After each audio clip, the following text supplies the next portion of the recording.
એટલે ભત્રીજા બોલો કાકા. ઓ સંજયભાઈ, હા બોલો એટલે પેલા કિરીટભાઈ ને જિગ્નેશભાઈ કેમ ના દેખાયા છે? આજે તો મોડું થયું અમને એવું લાગે છે. લગભગ કેટલા વાગ્યા? વાગ્યા હે 10 વાગ્યા. હા. કાલ તો 9:30 આ ગયા હતા. હમ. મારો ફોન આજે લાગે ભૂંડો અમને આવ્યો નહીં. શું લાગે તમને? નથી આવે. ફોન મારી જો આ મારી જો ફોન મારી હતા. આ જિગ્નેશભાઈ નો ફોન તો બંધ બતાવે. હા આ ફોન તો બપોર બંધ. કાલે એમને કહ્યું કે ફેન્સિંગ મારવી છે. હા આ શું તો આપણે- ફર ફોન ફેન્સિંગ મારવી ચોકલેટ મિલો કાલે ઉપર આ લીન પણ શું કરવાનું? હા, તારે શું કિરીટભાઈ મારીએ. શું કહો કિરીટભાઈ મારો તમે? હા કિરીટભાઈ મારો શું ભારે? અમે વાહ. જુનિયર બેઠા છે તે. બસ ત્યાર પછી શું કરવાનું? 25 80.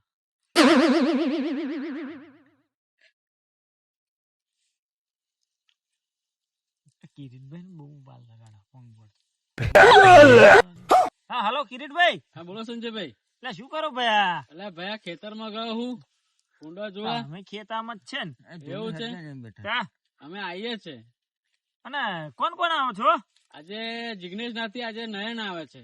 નયનભાઈ છે આજે? ઓવે જિગ્નેશભાઈ બહાર ગયા છે આજે. એવું છે એમ? ઓવે તો કા જિગ્નેશભાઈ નો ફોન કેમ બંધ બતાવા? જિગ્નેશભાઈ હવાના નોકરી ગયા ને તે ફોન મતલબ સ્વિચ ઓફ થઈ ગયો છે. બરાબર તો એવું જ બતાવા. હું મકુ હવાનો વિચારો હું હા પેલો ભાઈ હવારમાં ફેન્સિંગ વાળો પાછો આઈને ગયો એવું હોય.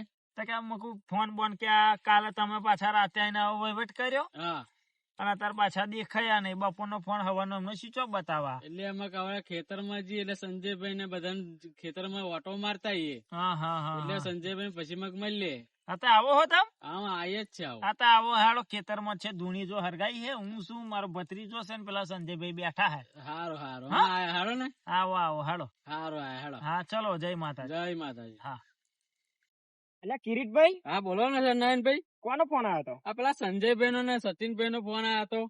હા તે શું કેતા હતા એ? એટલે હવે ખેતરમાં એમના ખેતરમાં ફબલા વાળું ખેતર ખરું ને હા હા તે એમના ખેતરમાં એવા બેઠા છે એવું ધૂણી લગાડીને.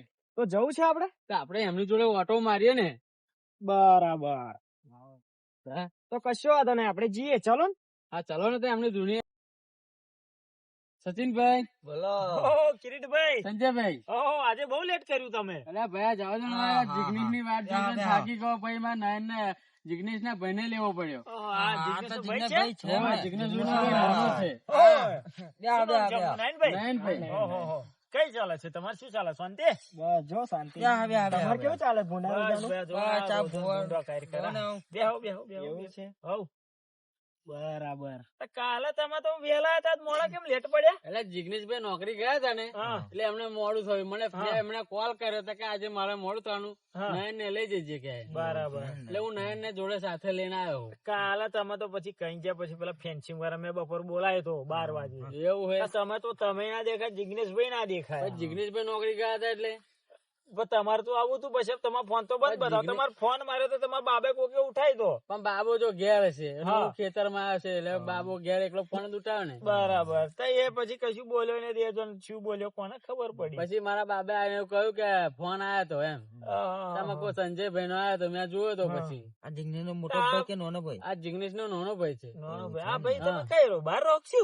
હા હું બહાર રહું છું, મારે સ્ટોર છે દવાનું કઈ આગળ? આણંદમાં. આણંદ એમ ને? કોને દેવાનું? સ્ટોર. એટલે ભત્રીજા બોલો કાકા. અહીંયા જિગ્નેશભાઈ જેવા જ નહીં નીકળે ને?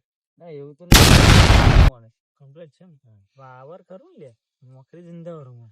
આ જિગ્નેશભાઈ તો ખાલી વાતો જ કરે, એમને કશું થાય નહીં. એ ખાલી મેં કાલ જોયા હતા અમને. હોવે. કારણ કે હે ને બોલતા હતા મને ખબર પડી ગઈ અમને કશું ચાલવાનું. નહીં. આ કિરીટભાઈ એવા. ફૂફા રાજ ફૂ. રાજમાં. હા ભાઈ કમ્પ્લીટ લાગે મને. કારણ કે આમ જો પૈસા નો પાવર ખરો, ઓળખાણ ખરું. હા તો હું શું કહું નયનભાઈ, બોલો સંજયભાઈ. આપણે તમે ફેન્સિંગ નું આજે નહીં કાં તો કાલે 15 તમારું થઈ જશે. હા. જો તમારે ફેન્સિંગ પછી આપણે રોજવાનો ભૂંડાનો ત્રાસ ઓછો થઈ જશે. હા. પણ મેં પેલા જિગ્નેશભાઈ ને વાત કરેલી કેવી? કે તમારે કેરીઓ તમાકુ કરતો કેરીઓ સારું પડશે. કાં એવું? તો બપોયા ઓહો. એ તમારું બિયારણ લાવવાની જવાબદારી આપડી. પ્રોફિટ રહેશે એની અંદર? પ્રોફિટ જબરજસ્ત. અને જો અંદર ખબરો મારી વાત, કેરોની અંદર ગારો મોટો રહે, એની અંદર તમાકુ, ધોણા, મેથી, લસણ તમારે જે બી કરવું એ થઈ શકશે. ઓહો, તો આપણે પછી ફેન્સિંગ મરાઈ દઈએ તો પછી તમાકુ આપણને કર- ફૂલ સેફટી રહે એમ. ફૂલ સેફટી. કોઈ હા. રોજ કોઈ ભૂંડ કોઈ અંદર એલાઉડ ના થાય. માણસ બી હરખું ના થાય. તમારે એક જ ગેટ રાખવાનો, એ બધું તમને કમ્પ્લીટ કરી આલશે અમે. હા એ વાત તમારી બરાબર. પૈસાની હા, તમે કાલે- ચિંતા ના કરશો. પૈસા તો એમને તમે કહેશો એટલું આપશું હા અને વ્યાજબી કરાવજો પાછા એમ. વ્યાજબી એટલે તમારે પ્રોફિટ ભાવે મળશે. એવું. બરાબર 5% ડિસ્કાઉન્ટ જે એમનાથી કરશે એથી મારા ટકાથી 5% ડિસ્કાઉન્ટ તમને પાઈ.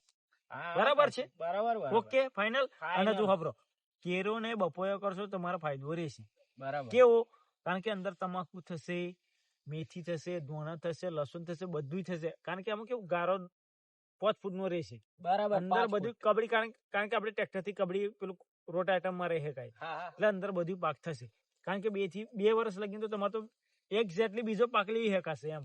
બરાબર. એ તમારે જિગ્નેશભાઈ વાત કરી. આ તો તમારે કરવું ના કરવું આ તો મારે ફરજ છે તમારે કહેવાની. બાકી તમે જાણો જિગ્નેશભાઈ જો ને આ તો તમારે કેરો કરી હોય તોય, તમાકુ કરી હોય તોય, બાકી જે કરવું હોય એ. ના ના, આ તો તમે કહ્યું એટલું અભિનંદન એમ. આ જિગ્નેશભાઈ તમને કહ્યું નતું કાલે? ના ના, મારે વાત જ નથી થઈ. સવારમાં ઉઠીને ડાયરેક્ટ નોકરી જ જતા રહ્યા છે. બરાબર છે. આ તો મેં તમને કહ્યું આ તો પ્રોફિટ 2 કોરા મળશે તમને. સમજી લો. બરાબર. કેરામાં મળશે, બપોયામાં મળશે અને તમાકુ ખેતીવાડી કોઈ બી કરવું હોય છે મળી શકશે. બરાબર. બરાબર છે. તો કશો વાંધો નહીં. ચલો ને, તો હવે આપડે બધો ત્રાસ જતો રહ્યો, અને અમે જતો રહેશે કાલે. બધું જ તમારે પછી મારે રાતે ચાલુ કરી દેવાનું અને દિવસે બંધ કરી દેવાનું. વાત તમારી સારું, બરાબર સસ્તું. હે યાર સંજયભાઈ. ખબર પડી તમને? એવું એ બહુ સસ્તું પડશે ને સારું તો પડશે. પછી કઈ વાંધો નહીં. ચલો ને, કાલે બોલાવી લો. હા તો વાંધો નહીં. સચિનભાઈ હા. અને ભત્રીજા બોલો કાકા. ફરશે ને મુકદ્દરમાં? નહીં ફરે નહીં હે? ફરે. હા તો ચલો ફાઇનલ. ફાઇનલ યાર.